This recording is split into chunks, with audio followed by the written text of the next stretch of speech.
Yamunatira Vanachari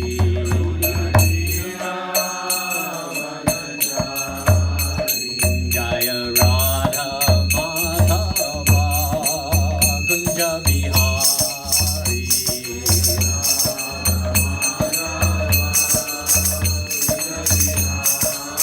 Jaya Radha Madhava Kunja Bihari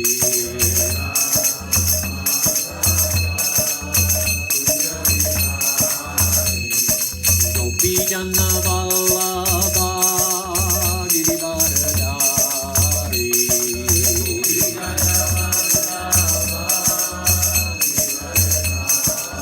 Jaya Gopi Jana Vallabha Girivaradari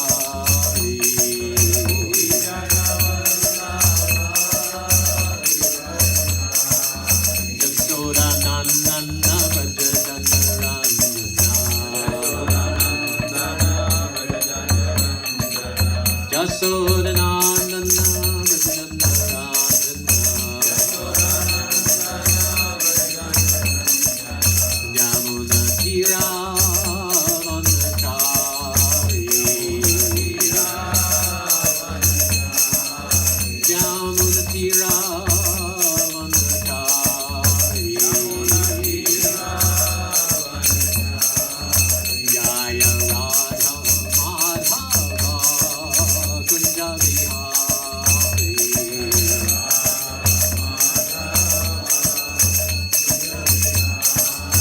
Jaya Radha Madhava Kunja Bihari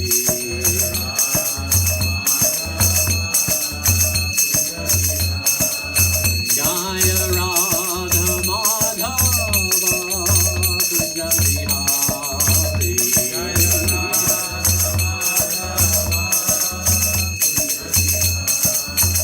Prabhupada, Prabhupada, Prabhupada, Srila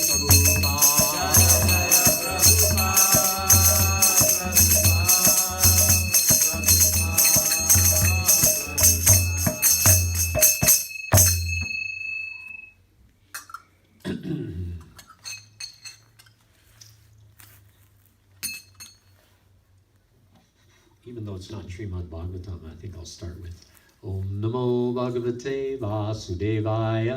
Om Namo Bhagavate Vasudevaya. Om Namo Bhagavate Vasudevaya.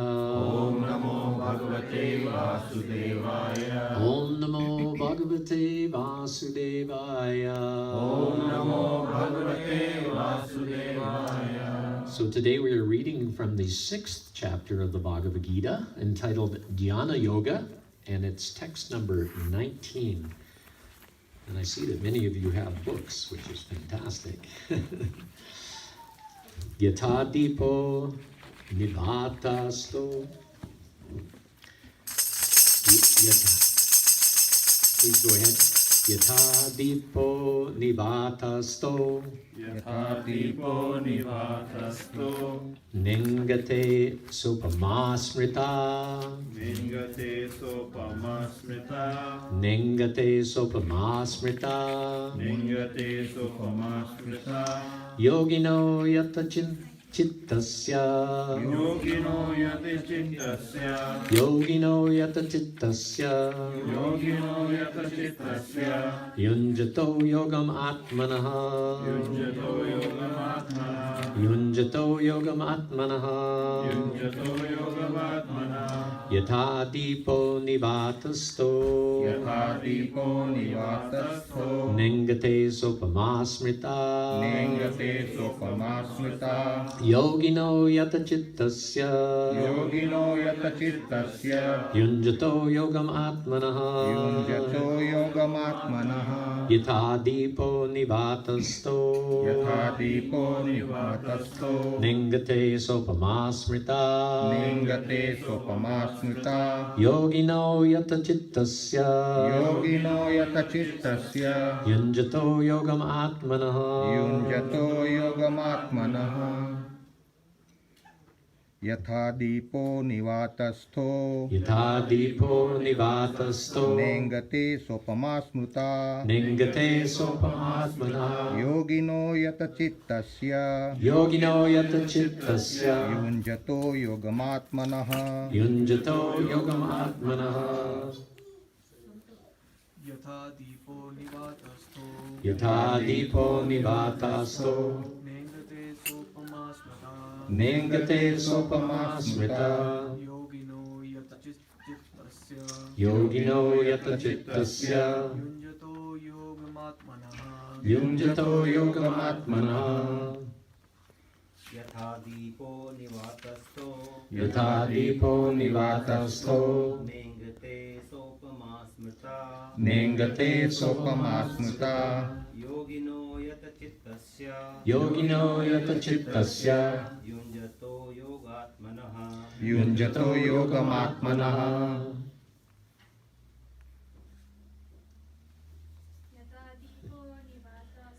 yatha dipo nivatasto ningate sopamasmrita yogino yata chittasya yunjato yogamatmanaha. Anyone else? यथा दीपो निवातस्थो yatha dipo nivatasto नेङ्गते सोपमा स्मृता nengate sopamasmruta योगिनो यतचित्तस्य yogino yata chittasya युञ्जतो योगमात्मनः yunjato yogamatmanaha.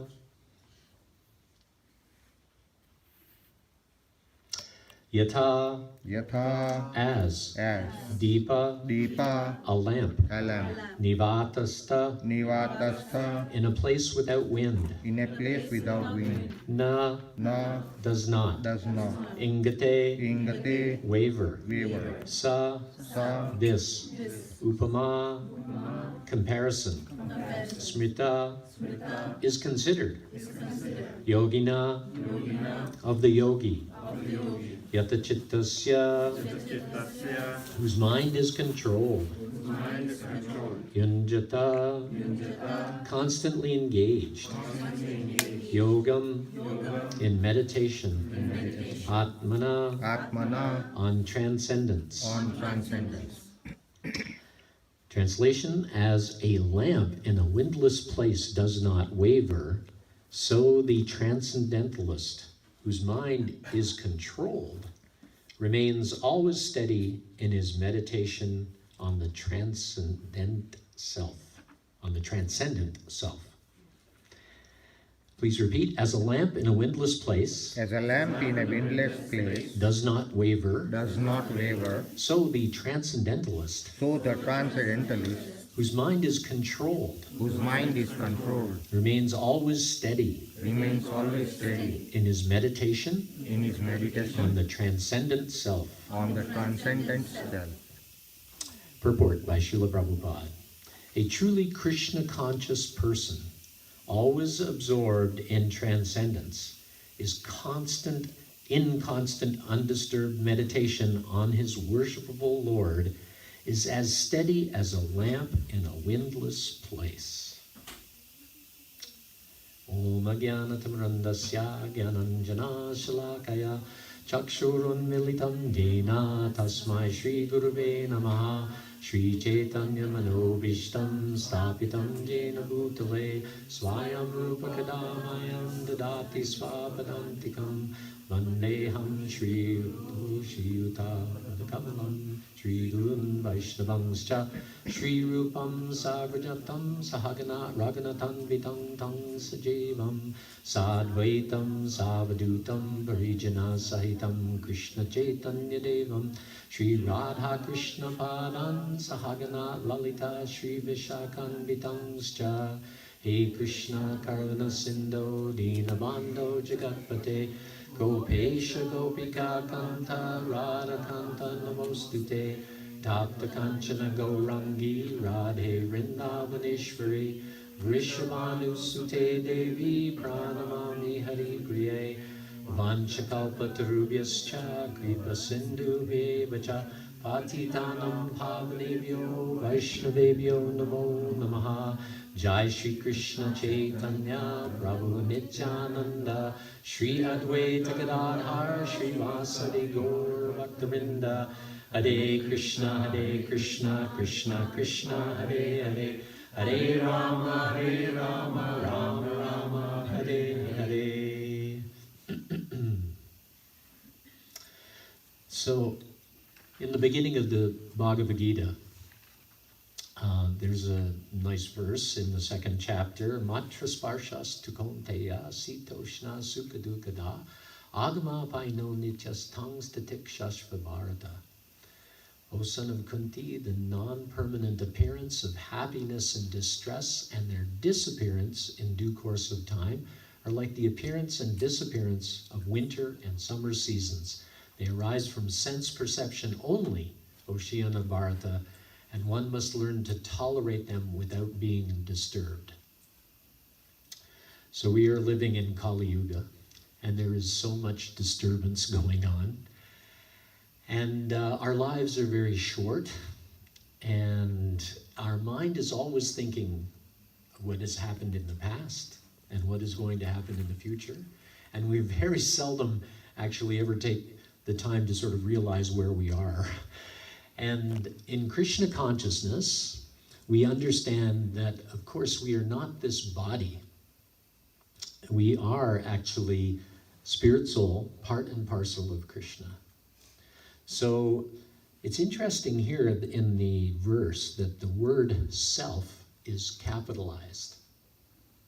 And so the Srila Prabhupada, one of the main reasons he came, and very early on in the verses of the Srimad Bhagavatam in his translations, he's constantly smashing the impersonalist understanding of transcendence.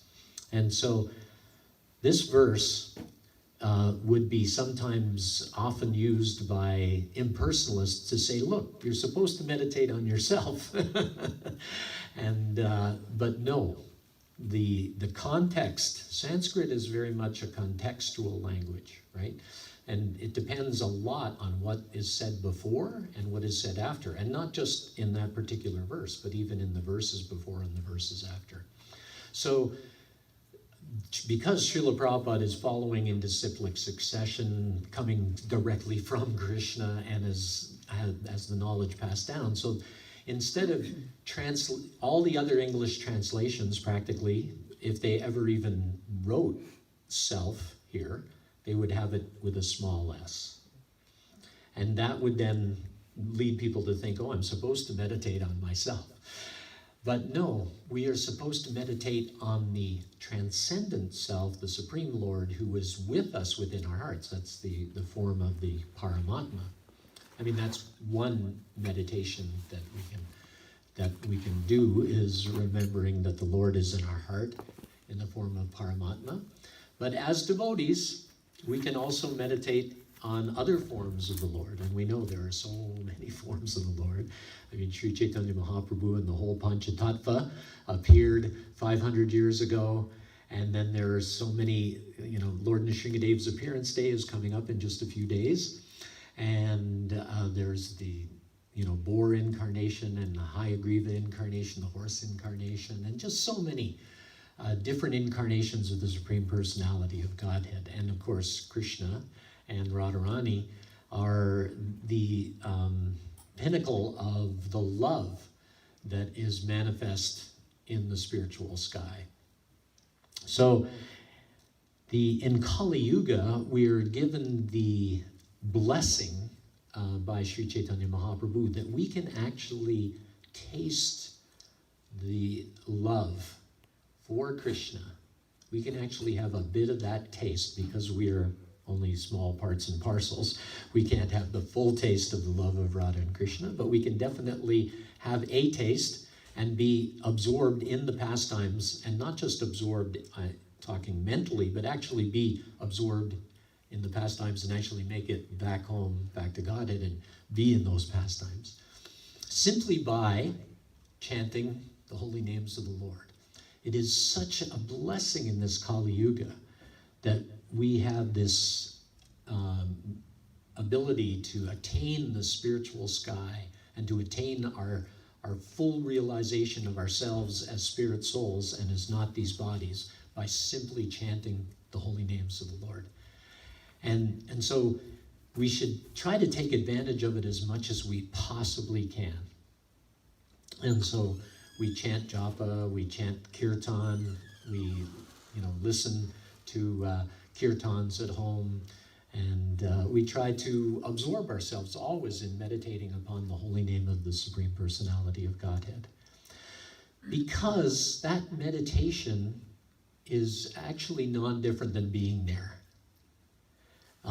It's interesting that Lord Chaitanya, it's actually often talked about that he was in Vipralambhabhav. And Vipralambhabhav means that separation from Krishna.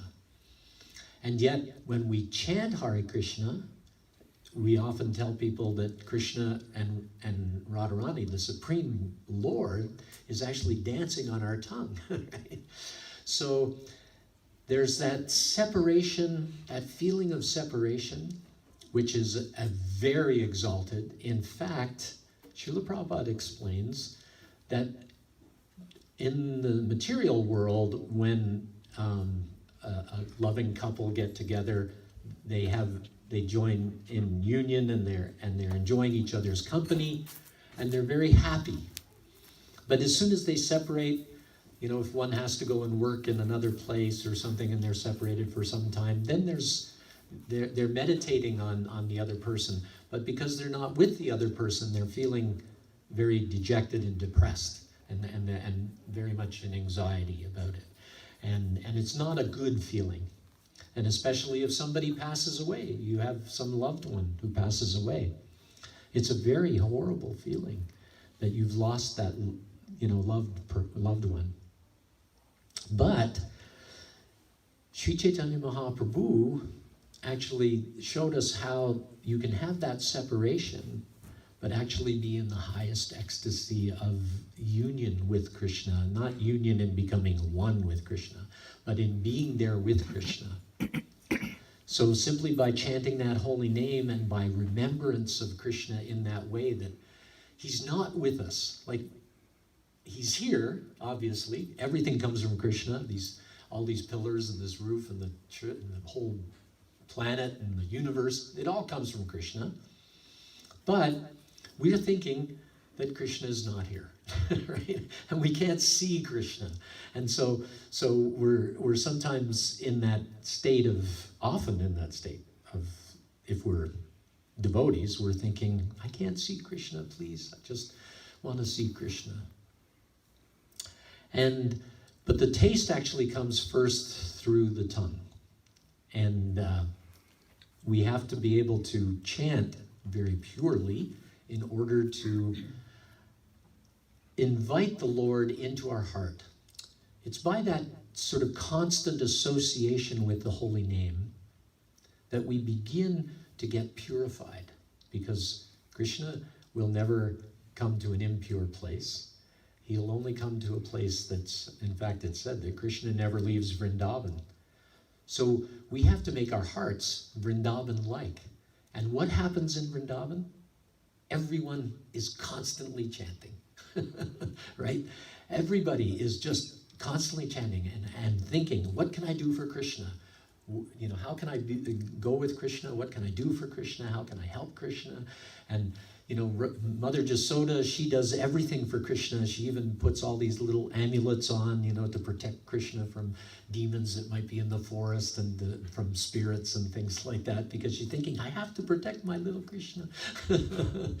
And the cowherd boys are all, and he goes off to be with the cowherd boys, and Mother Jasoda is left at home. But what's she thinking? She immediately absorbs herself in thoughts of, I've got to clean up everything so that when Krishna comes back, it's very nice, and I can just keep serving Krishna, and then I'll make sure that I have everything cooked and ready so that I can give him dinner when he gets home, and then be able to have everything ready so that I can give him more prasad to take with him in the morning, like that. So she's just constantly meditating on Krishna. And everybody in Vrindavan, in the spiritual world, they're all thinking like that. Just how can I serve Krishna at every second of every single day?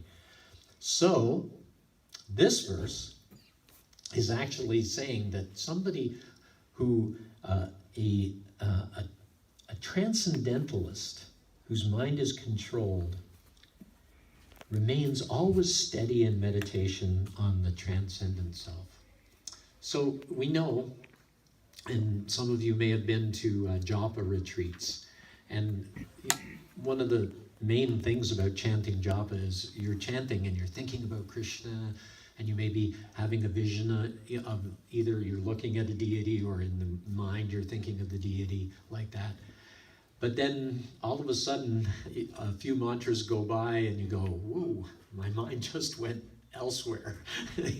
I was thinking of icebergs off of Newfoundland or something. I mean, it's just like, you never know, the mind just goes anywhere and everywhere. But we just have to bring it back under the control of the self. And so somebody who is a true transcendentalist, who has actually attained that transcendental platform, never allows the mind to get out of control like that. And how does that happen? It is really by developing that ruchi, the taste for the holy name. There's a nice song by Bhaktivinoda Thakur, Kabe habe bolo se dinamar. When, oh when will that day be mine? And he wrote the I think it's in Bengali, but he also wrote the translation in English as well.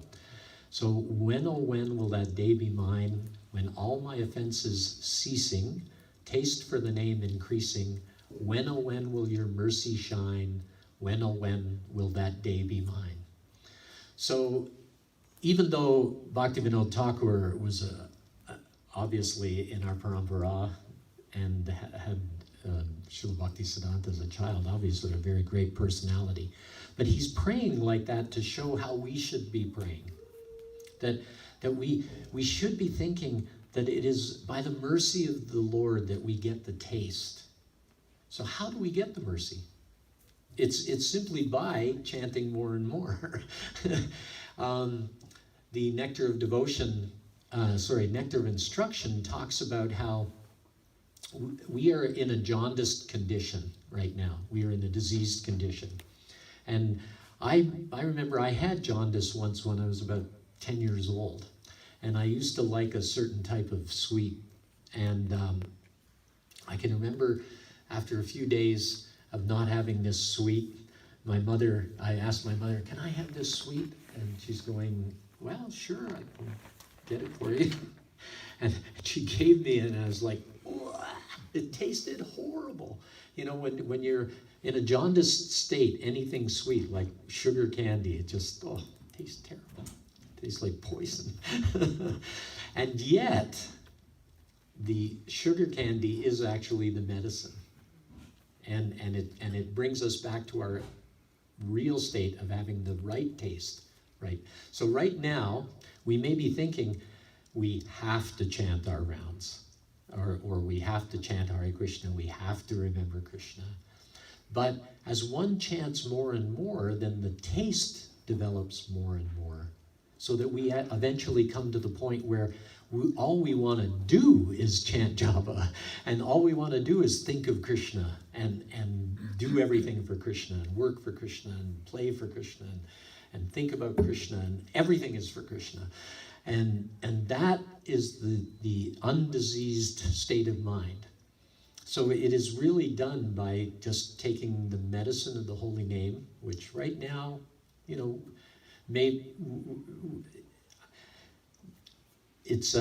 if we really had I can say that if we really had a taste for the holy name, we wouldn't even want to eat or sleep, because we'd just be so absorbed in just chanting. And practically, Srila Prabhupada didn't eat or sleep. He ate very little. He only slept maybe 2.5, 3 hours a day, and sometimes not even that. And he never seemed to be bothered, even if he was traveling and he had to miss the time when he was sleeping. And he showed up at a temple and he would just get right into the program and wouldn't even feel affected. I can guarantee you, if I had stayed up all night and arrived here today without sleeping, I would not be able to speak to you very well. But Srila Prabhupada was in that transcendental state. And the amazing thing is he told us that we can also be in that transcendental state. It's not an exclusive club. I mean, it is exclusive, but in the sense that it's open as well. It's open for membership to anybody. The only price is that we really chant and we want to get there. The lolyam, the eagerness that we want. I just want to get the taste of the holy name. I don't want anything else. I just want the holy name. Nothing else will do.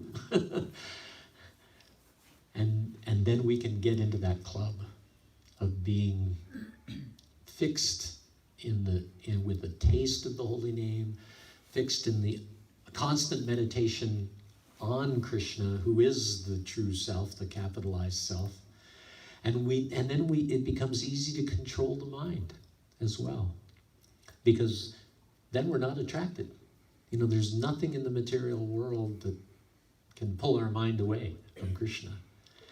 Now, somebody may think, well, what about if you have to go to work? I mean, actually, Srila Bhaktivinoda Thakur, we know he was a magistrate, and obviously he had to do things, right decisions, legal decisions, and things like that, and take care of a lot of different business.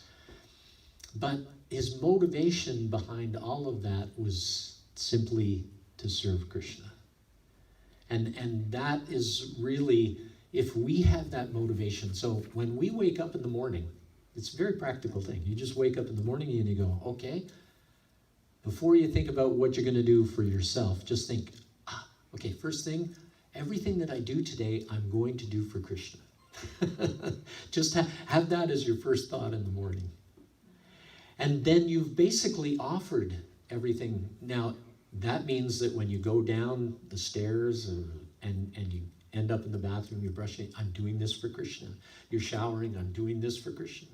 And I'm taking prasad, I'm doing this for Krishna. I'm driving off to work, I'm doing this for Krishna. I'm going to work, I'm doing this for Krishna. I'm talking to my boss, I'm doing this for Krishna. You know, anything that you do during the day, if you make that as an offering to Krishna, then your day becomes completely transcendental, and you're constantly in remembrance of Krishna.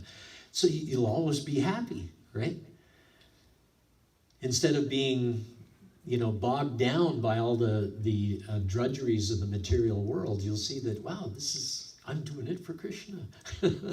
Like Arjuna, I mean, when you think about Arjuna on the battlefield, what did he have to do? He had to shoot arrows through people. I mean, any of us who even think about killing even an ant, practically, we go, I don't want to go there. But it was Arjuna's duty on the battlefield to go and shoot arrows through people. But he knew he was doing it for Krishna. And so it made it completely transcendental. There was no karma involved, because it was all done as an offering to the Supreme Lord. And as Krishna says, Sarvadharman prityaja mamekam sharanam vraja aham tong sarvabhapebhyo mokshayashyami masucha. Just abandon all varieties of religion and surrender unto me. I shall deliver you from all sinful reaction, do not fear.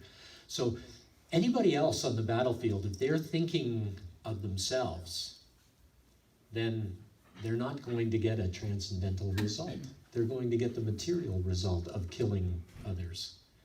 But if they're on the battlefield thinking that I have to do this because Krishna asked me to do this, then it becomes a transcendental activity. So Krishna is nowhere, we can't have anybody who's sort of a little loose in the head, perhaps, going around saying, well, Krishna told me I got to kill people, so I'm going to go kill people. It's not like that. I mean, it's just like there are some religions nowadays where they are killing people, thinking that this is what they're supposed to do. It's a holy jihad, and it's not. That's not the way. We have to try to help people to understand their position as eternal spirit souls. First, we have to help ourselves as much as possible, but then by helping others also, we are helping ourselves as well. And so, if we can have some books with us when we go to work, or even have a little, I don't know if you have a little card that says that you have this meeting every Sunday. I don't know if you have a little mantra card with the Maha Mantra maybe on one side, and then an invitation on the other to come to the Sunday feast. Not yet. Huh? Not yet. We are just in process of. You're just in the process of making. Great. And you have one of those with you, and you invite people. Please come and take part in our celebration, and hear more about how to find out who we really are. Most people in the material world nowadays, even though they get bogged down in the mundane things, almost if you ask anybody, who are you really? And they'd say, well, I'm so-and-so, my name is Chris Sahosky, prior to taking initiation. And so if they just answer, oh, I'm Chris Sahosky. Well, are you really Chris Sahosky? Because you've only been Chris Sahosky for the last, 60, almost 70 years. And you're only going to be Chris Sahosky for maybe, if you're lucky, another 10 or 15 years. And so, is that who you really are? I mean, do you understand that, or do you just feel that consciousness is a combination of matter? And a lot of people will say, yeah, I just believe consciousness is a combination of matter. But it can be shown, and I'm sure many of you, and if you want later, if you want to talk to me about it, there's many arguments as to how you can tell people that consciousness cannot arrive from something that is unconscious. So even though nowadays they have these chat bots, and everything, the chat GPT, the artificial intelligence, and it may even seem like it's got a brain, and it's amazing that the way it can pick up everything from the internet and even write poetry and sing songs and write letters and do everything, but it's not conscious of what it's doing. And so therefore consciousness it is something that is above and beyond. It's an awareness of what is happening on the mundane level. It's not just doing the mundane things. It's an awareness of what is actually taking place. And that awareness is not there. And so if people hopefully start to realize, and there are many people, because even surveys nowadays show that there are probably about 90 to 95% of most people believe in God. So if they believe in God, they believe in the eternality of the soul. And so immediately you can start to tell them that, because I was brought up Roman Catholic, and as Roman Catholics, everybody thinks that their soul began at birth. That was the beginning of their existence.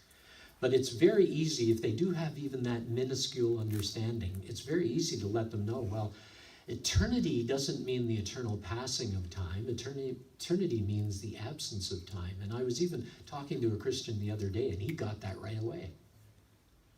And he realized that, he had a past before this life, and he'll have a future. And then I said, and so self-realization actually means understanding who we are in relation to the Supreme Spirit in that relationship of service. And he said, yes, that's right.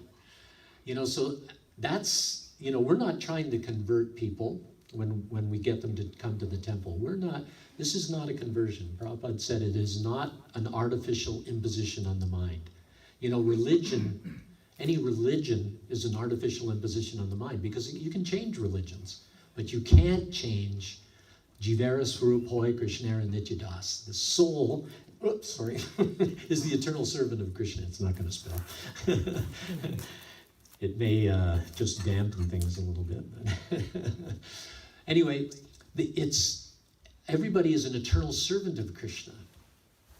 And because they are at least maybe a little pious and they understand that there's a relationship with God, then we can help them to just understand that relationship. Prabhupada said, we want people to come to the point of being the best servant of God that they can be. And it doesn't matter whether that manifests through Christianity or Judaism or Muslim faith, doesn't matter. We're not trying to make people Hindus or anything like that. We are just trying to help everybody understand that they are spirit souls and they have an eternal relationship with God. And it may manifest in different ways. And this is just one of the wonderful ways. I mean, you know, when you're in a really ecstatic kirtan, chanting the holy name and you're with devotees, you can feel that ecstasy of Krishna consciousness. And offering everything, you know, as being brought up as a Christian, I never thought that, even though Jesus offered everything at the Last Supper, I never thought I have to offer everything that I'm cooking. I never thought like that. But when I became a devotee, now nothing goes past the mouth without it. Is it offered? You know? So it's a complete change of consciousness, and it just becomes, you know, are you the best servant of God that you can be? And I think that's where Krishna consciousness, that's our role in society, is to help people become the very best servants of God that they can be. Not that they have to join anything or change anything, just become the best servant of God that you can be. And it begins by glorifying the holy name. And even, you know, Muhammad said that that was the way, you know, Allahu Akbar, and, you know, glorify the name of Allah. And Jesus said, our Father who art in heaven, hallowed be thy name, you know. So, and whether it's Jehovah, Allah, Adonis, whatever, you know, Prabhupada said, just glorify the name, just chant the holy names. But the Hare Krishna mantra is simple, it's easy, it's a direct address to the highest understanding of God, and it just helps. Just come and chant, and you'll see the natural ecstasy of your relationship with God will become open. And I think that's how we need to approach people. It's just, you know, I'm not here to change a religion. I'm just helping you to get to the ecstatic point of serving God as purely as possible in whatever religion you're in. And so people will understand that. And that's why so many people understood Srila Prabhupada, because he was sincerely trying to just help others. It wasn't a matter of trying to change others. It was just helping others, helping them to be the best devotees that they can be. And that compassion, that desire for others' welfare. You know, we say, Vanchakalpatarubhyascha, Kripasindhivyevacha, Patitanam Pavanebhyo, Vaishnavebhyo Namo Namaha. I offer my respectful obeisances unto all the Vaishnava devotees of the Lord, who are just like desire trees, fulfilling the desires of everyone, because they are full of compassion for the fallen conditioned soul. So Prabhupada was full of compassion. And everybody noticed it right away. Anybody who came in contact with Prabhupada, oh, he's a nice man. You know, they felt that compassion. Even if they didn't become devotees, they still felt wonderful person. I probably met one of the most wonderful persons I've ever met in my entire life. And so we need to all, as followers of Srila Prabhupada, try to have that same compassion, try to help others to become Krishna conscious. And I was mentioning earlier that if we get even one Western person who comes through the door, I think it would be like on a Sunday, instead of, or at least if you are going to sing Guru Puja, have the words up with the translation. Yeah. And if you're going to sing, you know, the Gora Artik, make sure you have the words and the translation. so that they can follow along. But really, the best thing is probably to change the program a little. And this may sound like, what? We're going to change the program, but we've always been doing this. But just chant Hare Krishna. You know, if you get a couple or a couple of kids even, 16, 17-year-old kids come in and they want to know what this is about, just change it. Just, hey, let's just sit down and chant for a while, and you guys can join us and sing along. It's just a sing-along, and they can pick up on the words quickly. And that's how you help people. It's not that, there's too much involved in learning the words and everything else. No, it's just chant. And then have some wonderful prasadam, and they're on their way. So even, don't be afraid to change the program a little bit if it's, or a lot, if it's going to help somebody become Krishna conscious. In fact, we know that, I just not long ago took the deity worship course with Nishinga Kavacha. Well, it was actually prior to COVID, just prior to COVID.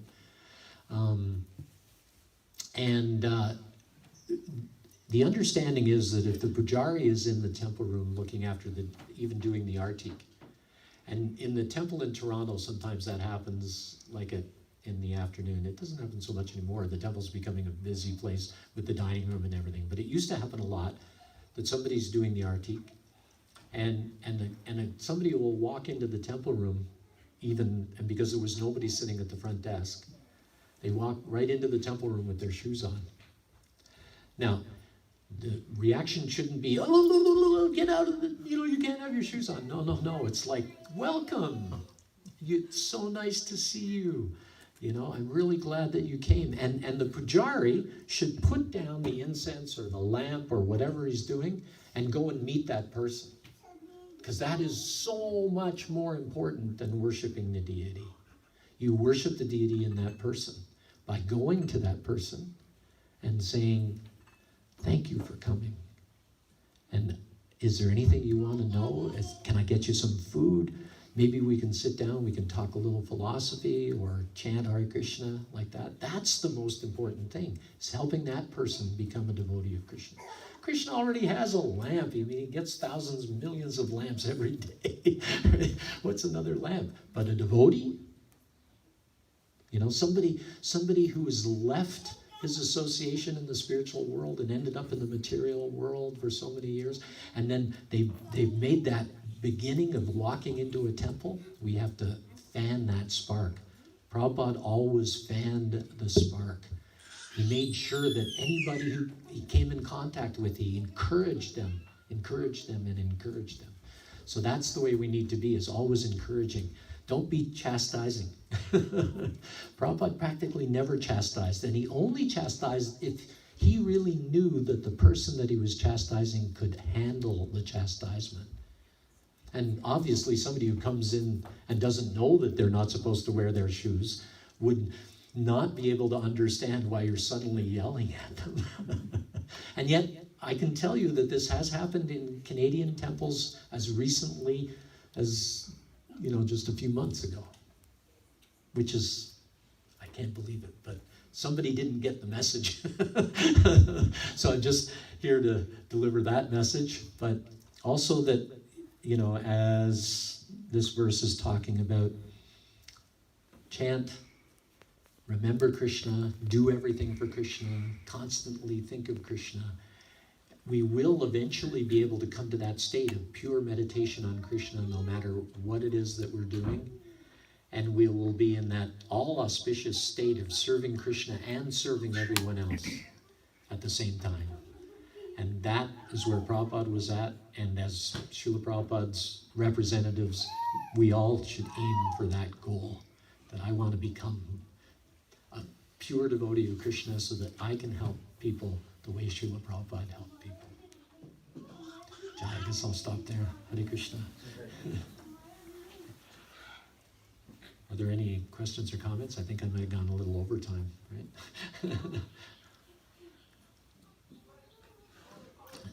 Hare Krishna Prabhu. I just had a question. In the early days, because I'm reading Prabhupada Lilamrita, Did Prabhupada have like a picture of just like Panchatattva at like the early centers in New York and?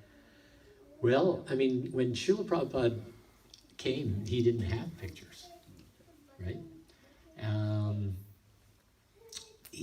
not even sure. I have one of the old Bhagavatams at home. I'll have to look it up and just see if there was even a picture of Panchatattva of like, it would have been in black and white. But there might be, you know, I have one of the ones that came in a trunk. I don't think they came in the original trunk with Srila Prabhupada, but there were some that were shipped about a year later. And so I have one of those Bhagavatams. And, but Srila Prabhupada, once Jadharani joined, you know, after that, then Srila Prabhupada started describing to her how to paint a picture of the Panchatattva, and then the Panchatattva became manifest. You know, we know all the different stories on how Krishna revealed himself to either Prabhupada or the devotees. You know, we know that story of Malati, being in the store in San Francisco, and there were 3 bins, 3 big buckets of these little forms, and she picked up, I think, Subhadra, just the yellow, you know, yellow-faced one, and it was about this big. It was almost like it would be on a keychain or something. And she brought it to Prabhupada and said, "Prabhupada, have you ever seen something like this?" And Prabhupada immediately offered obeisances, and she was like, "Whoa, I don't know what I found, but I found something really important." And then Prabhupada immediately got up and he said, "Were there others?" "Oh yeah, one with a white face, one. This is Subhadra, and the white one is Balaram, her older brother, and the black one is Krishna." You know, it's like, so, and then Lord Jagannath appeared to, Srila Prabhupada appeared in the West in that way. Obviously somebody had been to India and just thought these neat little dolls, you know, you can buy them for, you know, like they would have been paisa in those days, like maybe 5 paisa each or something. And then they brought them to America and they were selling them for $1 a piece, you know, which back in those days was a big chunk of cash, you know, in India. So it was, you know, all of a sudden they were trying to make money, but that's how Lord Jagannath came to the West. So, yeah, I think it was a gradual manifestation of different paintings and different understandings like that. Yeah. Yes. Prabhu, what was your first encounter through your own transformation journey? You mentioned you are a practicing Catholic or born Catholic. Oh yeah, yeah. Would you have time to share that a bit? It is a fairly long story. I'll try to abbreviate it as much as possible and maybe talk really fast. I first got kind of interested in yoga and transcendence. There was just something burning in me that I needed to know who I am, where I've come from, what am I doing here? You know, why is there suffering? Why is there happiness? And how can I always be happy and not be suffering like that? And then I remember walking into a store one time in Victoria. I was visiting out there, and it was 1973. It was the summer of 1973. And or spring of 73, and I saw the Maha Mantra on the wall, and I'd seen Hare Krishna devotees from a distance and chanting like that. In fact, the first time I saw a kirtan party was 1971 at McGill in Montreal. I was a first-year McGill student, and the chanting party, I came out of one of the buildings and I walked by the chanting party and I went, crazy, you know, and didn't think much more about it. But it was after that I really, this desire to really know who I am and everything else really became manifested. It somehow sort of lit the fire that, you know, I've got to figure out, and yet I didn't connect the two at all at that time. So then I read the Maha Mantra. The very next day, I was going back from Victoria to Vancouver, and I went to get on the ferry, and I was sitting in a park waiting for the ferry, and I met this devotee who, at that time, it was pretty much you were either in the temple as a shaved up devotee and wearing Dodi and Kirta all the time, or you were out of the temple and you were blooped. There was no sort of half and half. There was no grihastas or anything like that. So, but this one guy sat down beside me and said, what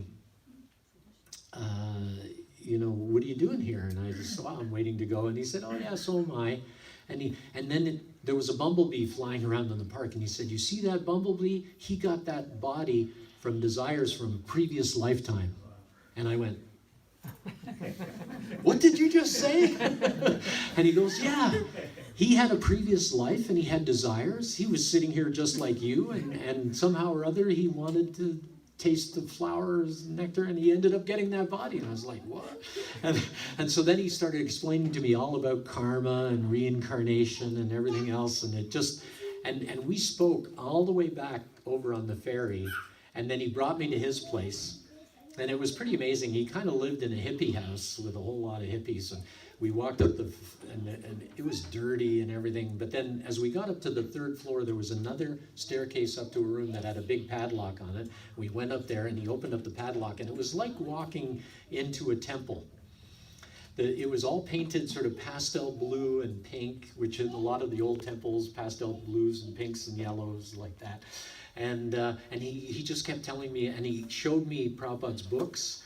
And I can remember reading some of the third canto. It was only up to third canto part 1 in those days. And I remember he showed me the third canto part 1, and I was reading it, and I didn't really understand it, of course, because, but I just remember thinking, there's a lot here.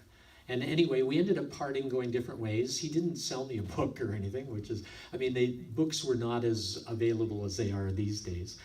But he definitely instilled in me, it was like, from then on, I kind of felt my journey is going to take me to being Hare Krishna. I just kind of felt that.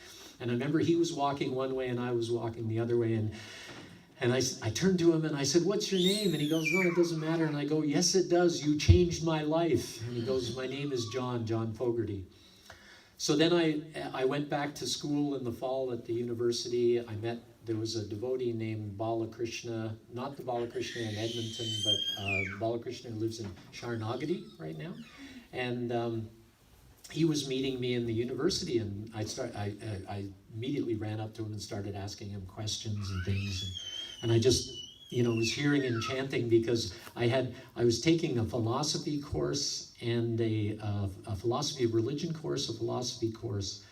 And so both of those teachers were always asking me things, and I would ask them things.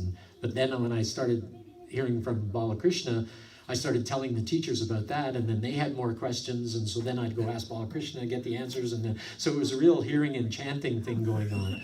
And I just became totally convinced, and on April the 9th, 1974, I moved in. I still had 3 exams to write, and I did write those exams. But that was it. That was it for my university. I was done, and and that's how, basically, I've just been a devotee ever since. And yeah. And what's interesting is 33 years later,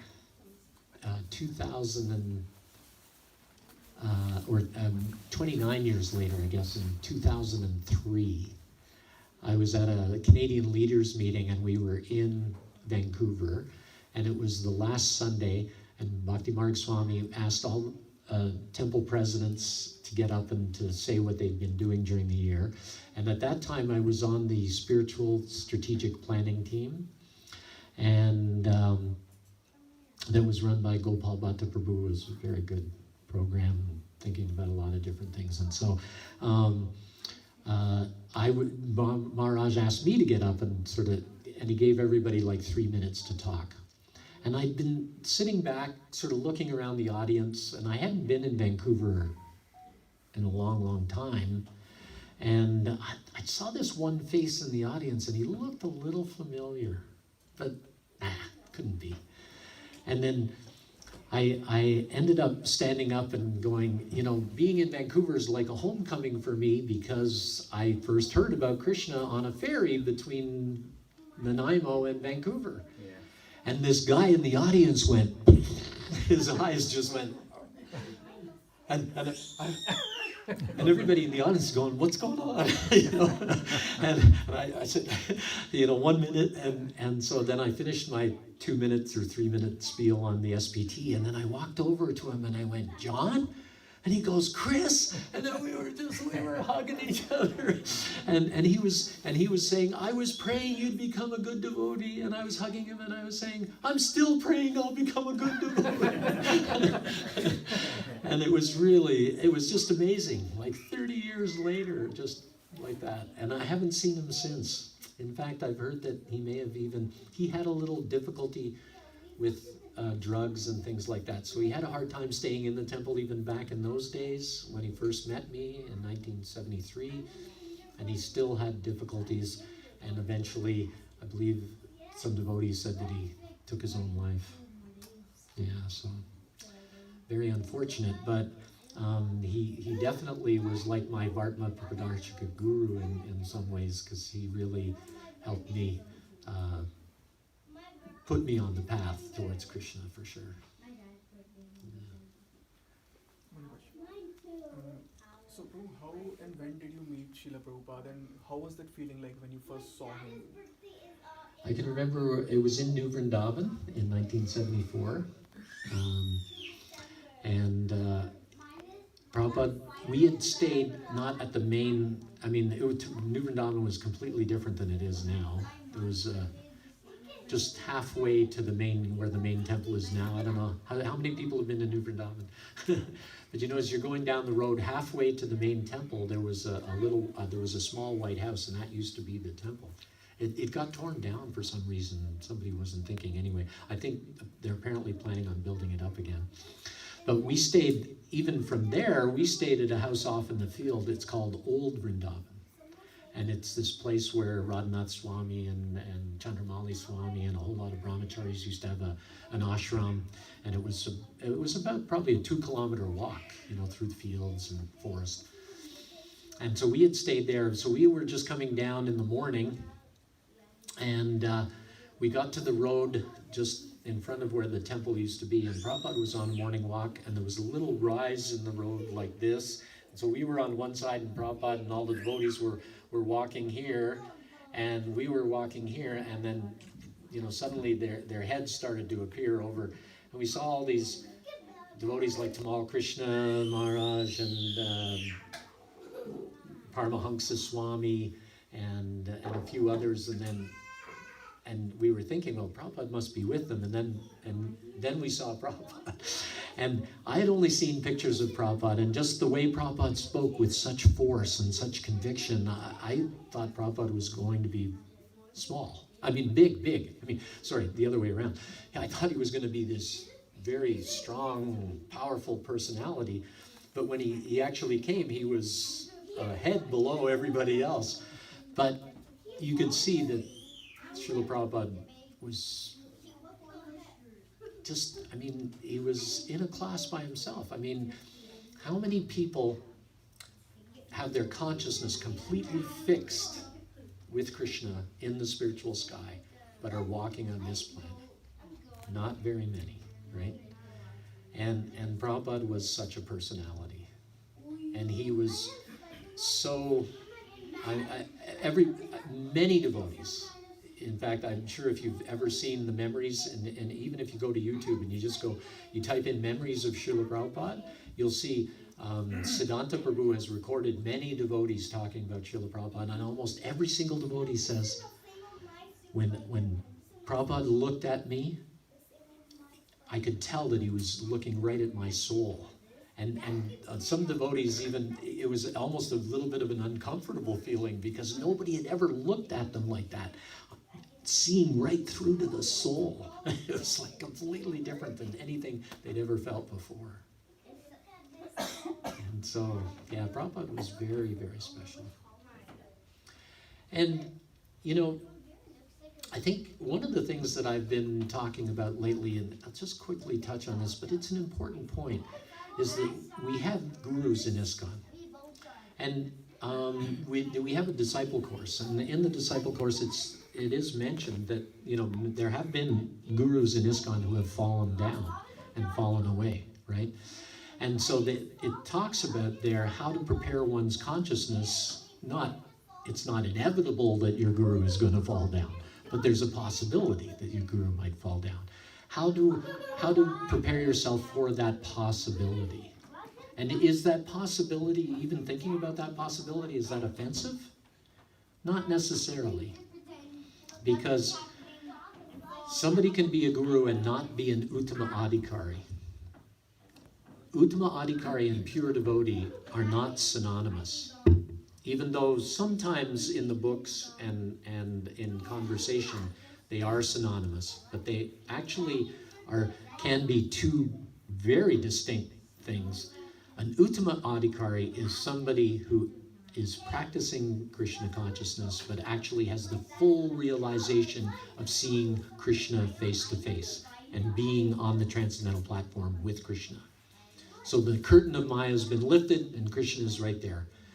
A pure devotee is somebody who may have even just walked in off the street practically, and yet they heard a class, they decided that I'm just going to wash dishes. Can I stay at the temple? I mean, in the old days, that's what happened. People they'd come in, they'd hear a class, they'd start washing the dishes, they'd wake up the next morning, they'd put on a dhoti with everybody else, and 2 days later, they'd have their head shaved, and 5 or 6 months later, they were getting initiated. And somebody who stays on that platform of I just want to do everything for Krishna, they may not be seeing Krishna face to face, and they may not be talking with Krishna. As Prabhupada actually was speaking with Krishna and even said that to somebody who asked that question, do you speak with God? And Prabhupada said yes. And then one of the devotees tried to explain, well, Prabhupada gets these, it's not as if Prabhupada was speaking, and when Prabhupada heard the devotee trying to explain that to somebody, Prabhupada just said, no! I am speaking with Krishna just as I am speaking with you right now, at every second. It's a completely different state of realization, right? So the devotees who have accepted and practically speaking, I mean, the GBC have encouraged every Prabhupada disciple to be guru and to take up the process of initiation, because there are thousands of people coming to Krishna consciousness and we only have really like 100 maybe gurus. 80, yeah. Not very many active initiating gurus. For thousands of people coming, and it's a big burden to have a lot of disciples, because a lot of people asking you questions, trying to get directions, on how to go back home, back to Godhead. So it's a difficult thing. It should be really a more close thing, that I'm here for you, I'm day to day working with you, functioning in Krishna consciousness like that. At least, just it's a little more simple and direct, rather than, putting the guru on a big pedestal and you only see him, once every couple of years when he sort of flies through your town. I mean, that is one way of having a guru, but, guru really means one who is giving you instruction in your Krishna consciousness. So if you can have a local guru and have somebody, and Bhakti Marg Swami says this all the time, we just need more local gurus, people who are ready and willing to accept a few disciples, and everybody should, rather than having mega gurus, we should have, I mean, it's not a bad thing, but we should have more people who just have a very simple, direct relationship with a guru who is engaged in Krishna consciousness and can help them advance in Krishna consciousness. Anyway, I should probably stop there, right? I've gone way over time now. But, the process of Krishna consciousness is actually very easy. And Prabhupada said that many times. Chanting, dancing, and taking prasadam. And we tend to complicate it often. And it can be complicated, but generally speaking, it is our mind that is complicating it. And there were disciples of Bhaktisiddhanta, God brothers of Srila Prabhupada. There was one, Krishnadas Babaji. I met Krishnadas Babaji very briefly in Vrindavan in 1976. And he was not on the same level as Bhakti Vedanta. Prabhupada knew the Vedas, backwards and forwards, inside and out. He could quote anything from anywhere practically. It was like he knew the whole Bhagavatam by heart. He knew the whole Gita by heart. I mean, I don't know if he did know it by heart, but it seemed like that because Prabhupada could pull out a verse anytime, anywhere, and it would be the perfect verse. And so many verses from so many different Upanishads and Puranas and different things like that. Prabhupada was Bhakti Vedanta. I mean, he had the complete knowledge of the Vedas with regards to Bhakti. And Krishnadas Babaji was a very simple devotee living in Vrindavan, and all he did was chant Hare Krishna.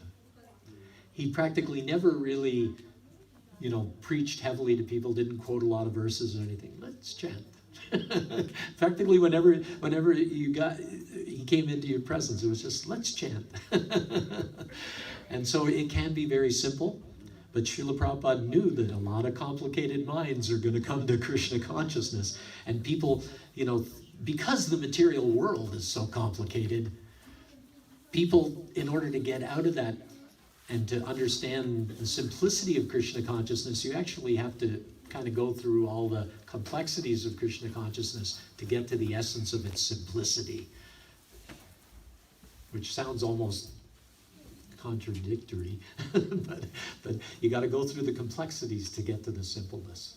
Because in the spiritual sky, like the cowherd boys and the gopis and everybody in their relationship with Krishna, they're just simple cowherd people. They don't, they're not reciting the Bhagavatam all the time or anything like that. They're just serving Krishna. And they don't see even Krishna as God. It's just, he's my friend. He's my best friend. And we can think like that. We should be trying to think like that. Krishna is my very best friend. He's always with me.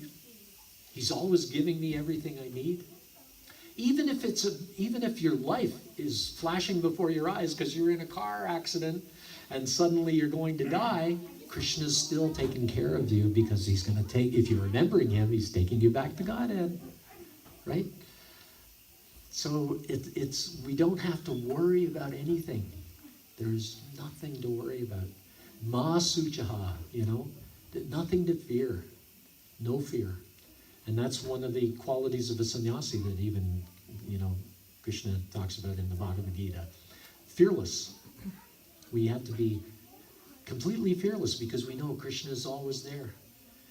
I mean, Prahlad Maharaj, of course, we're going to hear a lot about that story on Thursday because of Lord Nrsingadev's appearance day, but Prahlad Maharaj was that kind of a person, devotee, that he was just constantly thinking of Krishna and serving Krishna and doing everything for Krishna. So, when his father tried to kill him, he couldn't do it. His father couldn't kill him. He tried in so many ways. He tried to knife him to death and have the guys spear him to death and couldn't do it. He had, tried to get an elephant to step on him and crush him, and the elephant wouldn't step on him. And he tried to throw him off a cliff, and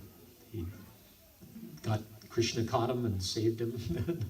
And he tried to poison him, and because Prahlad Maharaj offered all his food to Krishna, he didn't get poisoned, right? So in this way, Krishna was just protecting him from everything. But we know that, hey, we're in material bodies. We may not be as pure as Prahlad Maharaj. So we're going to have an end to this body. But if we're constantly thinking of Krishna, even that end becomes completely auspicious. Even if it's a car accident or cancer or whatever, don't worry about it. It's like it's going to happen, right? We know that we're going to die. That's actually probably the most basic instruction of Bhagavad Gita. We're all going to die, but we are all actually eternal. And that death is something that we just have to live through. And if you understand that you are that spirit soul, then you will live through death. But if you're thinking you're that material body, then you'll give up that identity and start all over again. So it is like a complete death. But if you understand your spirit soul, there's no death. So, as you mentioned just now, right, that the ideal state is that you should be able to get some instructions from the guru, right? The way you explained. Right. So, what's the, like, how do we find the guru? Like, Yeah, well, I mean, it's really important to, actually, the Hari Bhakti Vilas describes that somebody who's coming to Krishna consciousness needs to find out what are the qualities of an advanced devotee in Krishna consciousness, or somebody that they feel that they can take shelter of. So you find out those qualities of a good devotee and you think, does this person have those qualities? You know, and we know from even in the Bhagavad Gita, there's a whole list of, in the, it's the 15th chapter, the whole list of the divine qualities, divine and demoniac qualities. It's the 15th chapter that starts out. My brain is just, anyway, you know, there's a whole list of the wonderful qualities of the devotees. So you find somebody that has those qualities, and then, or not, and maybe not even in full, but you know that they're trying. They're constantly trying to live up to those qualities. Then you go, I can take shelter of this person. And that's, you know, and it describes in the Hari Bhakti Vilas that the guru and the disciple should examine each other for at least 1 year. So if your guru is far away, it's a little hard to examine, right? I mean, and in ISKCON, basically we've been taking the word of, I mean, and that's what it was like when Srila Prabhupada was here. We took, and obviously we were reading Prabhupada's books and we understood Prabhupada and qualities and his knowledge and everything else, and we felt that he was the one, who else is there, you know, to surrender to. But once he sort of passed from our mundane vision, we now need somebody to initiate us into the parampara. So we should find somebody who's just trying to live those qualities as best they can, and who is on the path back home, back to Godhead, because then they can help us on the path. Now they may not, it's described that, you know, somebody cannot give something that they don't have. So if they don't have Krishna, they may not be able to give you Krishna. But if they can give you a relationship with Srila Prabhupada, because Srila Prabhupada didn't just disappear. You know, he reasons ill who think that Vaishnavas die when thou art living still and sound, right?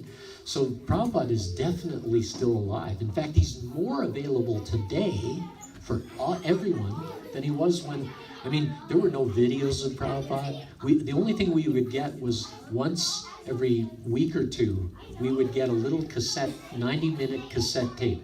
And on one side was a Bhagavatam class and then a bit of a morning walk. And then on the other side was a Gita class and a bit of an evening discussion. And that was it, like once every 2 weeks. And that was, you know, the closest practically that we got to Srila Prabhupada. I never sat with Srila Prabhupada and engaged in a conversation with Prabhupada. Never. Some devotees were lucky and fortunate and they had that. But I almost feel that I was fortunate enough that I in that kind of a situation, I might have just been a fool and made some terrible offense, and I might not be sitting here before you today because of that offense. And instead, I just, you know, tried to serve. But the devotees, you know, many devotees with Prabhupada have just stayed, like Hari Sari and Shruti Kirti Prabhus, who stayed with Prabhupada all the time, because Prabhupada was on an intense schedule, right? And these devotees had to live, even though they had come from, you know, mlecha backgrounds, and all of a sudden they had to live this intense schedule with Srila Prabhupada. Just like, practically speaking, when Prabhupada is awake, Hari Sari and Shruti Kirti Prabhus, at different times, of course. They were Prabhupada's personal servant. They had to be at his beck and call. As soon as the bell rang, they had to be there. So Prabhupada was pretty merciful to his servants, so he hardly ever rang in the middle of the night. Like when he would wake up to translate, he would just wake up and translate. But they still had to be ready for, if that bell rang, they had to get up and do whatever it was that Prabhupada wanted. And so it was very intense. And somehow or other, they survived that ordeal, by fire. I don't think I could have.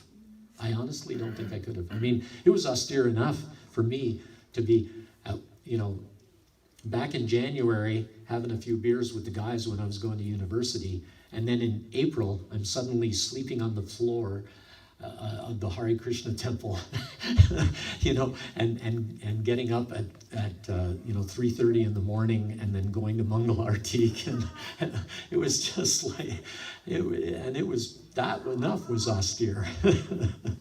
So it was a different time. But to answer your question, just try to find somebody who's trying to serve Krishna and you think can help you to serve Krishna, and then you can take initiation from them. The GBC has encouraged every Prabhupada disciple should try to take to some disciples. Lighten the load a little bit. And just think, I'm lucky if I have 15 to 20 years left. So eventually maybe I'll initiate somebody, maybe I won't, who knows? But in the future, I'll be gone. And those disciples will then also be expected to take disciples, and it's only 15, 20 years. I mean, I know that at 15 to 20 years into my Krishna consciousness, I was not at all ready to accept disciples. I don't think I'm even really qualified to accept disciples now, although I have some people telling me, oh, you should be taking disciples, but who knows? I haven't had anybody approach me, and I'm really, it's not looking forward to that day because it's a huge responsibility. It's not something that you can just, I've got somebody who wants me as a guru, yay. No, it's not like that. It's like, I am now becoming responsible for this person's spiritual life. Huge responsibility, not something to be taken lightly. And yet we'll all be in the boat where we have to take that responsibility someday.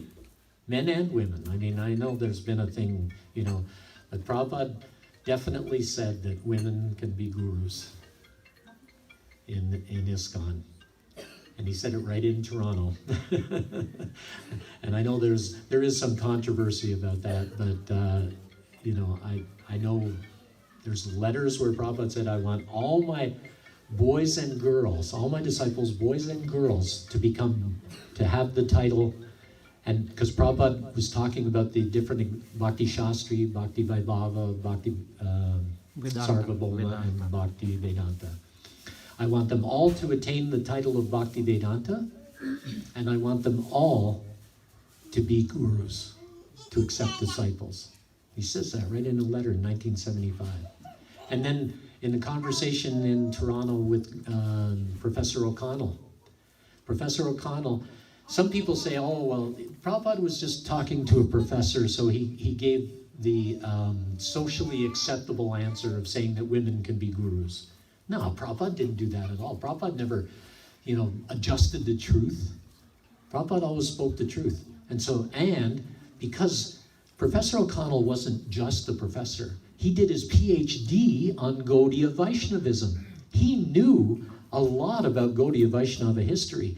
So immediately, Srila Prabhupada, when he was asked that question, can there be female gurus in your movement?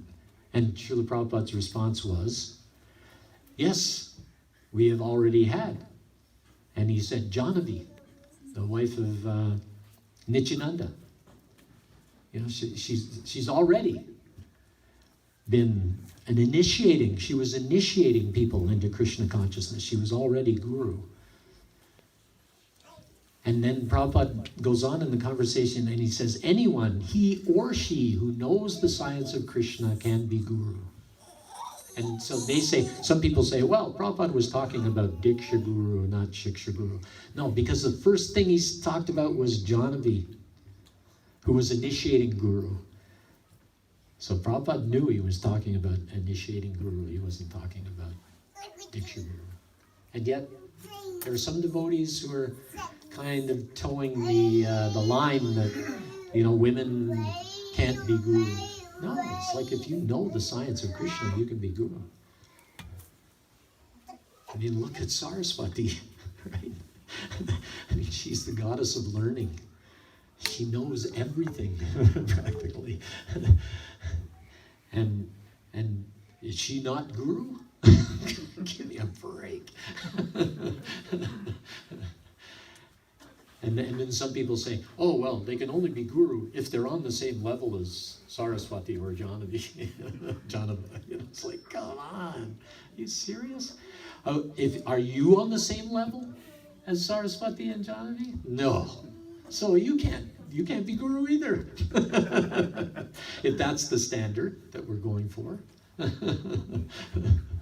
So it's just ridiculous arguments. And the first lesson of Bhagavad Gita is you're not that body, you're spirit soul. You have nothing to do.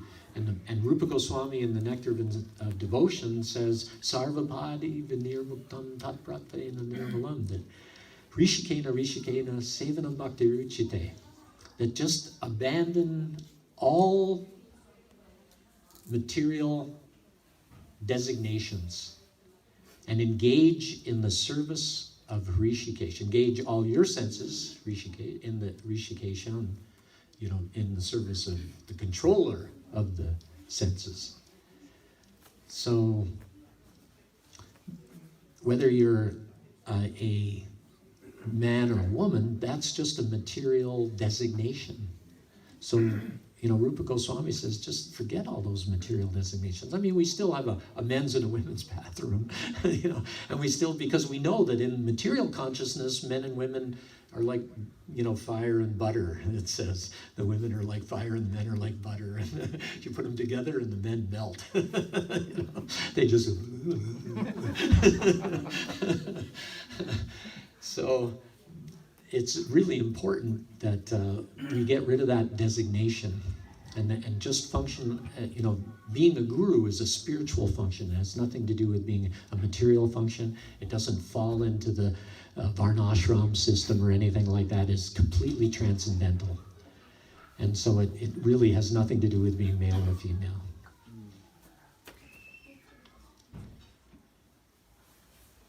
And I honestly think that, in India, there are many devotees coming to ISKCON now, and most temples are still only really having brahmacharis, and the women are still kind of living on the outside, and but the brahmacharis, Prabhupada described that 90% of the brahmacharis are going to end up getting married, right? So shouldn't their future wives already be engaged in devotional service, right? So having a brahmacharini ashram in a temple is, Prabhupada's developed that, and he wanted to see that. And it's not, some weird concoction. And that's the way there are some very conservative devotees in ISKCON, in India, who are saying, oh no, you can't have women in the temple. But yeah, you can. Prabhupada did it. And this is ISKCON. It's not Hinduism. It's not, Varnashram is one part of it, but becoming a devotee is actually, and we know Lord Chaitanya talking to Sarvabhauma Bhattacharya, he even tells him, Varnashram is, lower principle. What is higher? And that whole conversation. So, anyway, wow, I've really gone over time now. I'm so sorry. I think we should probably wrap it up. Okay, thank you very much. Hare Krishna. All glories to Srila Prabhupada.